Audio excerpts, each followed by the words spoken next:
अनि मैले बुझ्दाखेरि चाहिँ छिटो छिटो किनभने पिएचडी सकेपछि पनि मान्छे त्यही जब मार्केट खोज्छ त्यही इन्डस्ट्रीमा कम्पिट गर्ने हो अनि अहिले गर्यो भने पनि कम्पिट गर्ने हो अब पिएचडी गरुन्जेलसम्म हाम्रो साथीहरू पास आउट हुन्जेलसम्म त हामीसँग कति धेरै स्किल भइसक्छ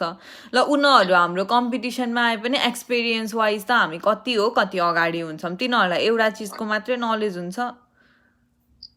रिसर्च नै मेरो इन्ट्रेस्ट रिसर्च हो मलाई एकदम रिसर्च मनपर्छ भन्ने है मलाई त जता पैसा छ त्यतै हो त्यही अल्टिमेट गोल त सबैजनाको त्यही स्यालेरी यही त हो नि होइन बिजनेस अन्टरप्रिनर इन्डस्ट्रीमा प्रोफेसरहरू कलेजमा पढाउने प्रोफेसर हेर्दैनहरूको लागि त स्यालेरी भन्दा नि यिनीहरूलाई चाहिँ रिसर्च चाहिँ मन परेर यो काम गरेर आउनु जस्तो लाग्छ है मलाई चाहिँ अब हजुरको R1 युनिभर्सिटी हो कस्तो R1 R1 भनेको रिसर्च बेस्ड युनिभर्सिटी हो ओके युसिडिएस त रिसर्च बेस्ड नै होला हाम्रो चाहिँ टिचिङ बेस्ड युनिभर्सिटी हो हाम्रोलाई चाहिँ खाली तिम्रो भिडियोमा देखेको थिएँ के अरे कुनमा अस्ति नै हालेको थियो के अरे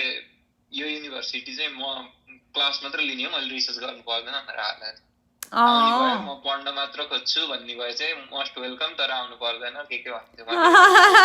यस अफ कोर्स पढ्ने भए चाहिँ आउँदा हुन्छ तर रिसर्च गर्छु मलाई यो कुरामा एकदम धेरै नलेज लिनु छ भने चाहिँ नआए पनि हुन्छ हस् त नमस्कारै हो अगाडिबाटै किनभने मलाई पनि कसैले यो ट्रुथ इन्फर्मेसन भनिदिएको भए म सायद आउँदैन थिएँ क्या छन् किन नहुनु 3-4 जना छन् सबजना शराब्दै बस्छन्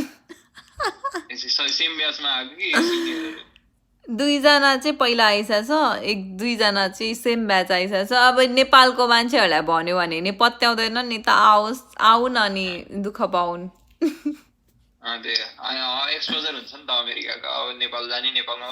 के एक्सपोजर भन्नु के एउटा अमेरिकन साथीहरू बनाउँदैनन् कसरी एक्सपोजर हुन्छ आफै भन्छ त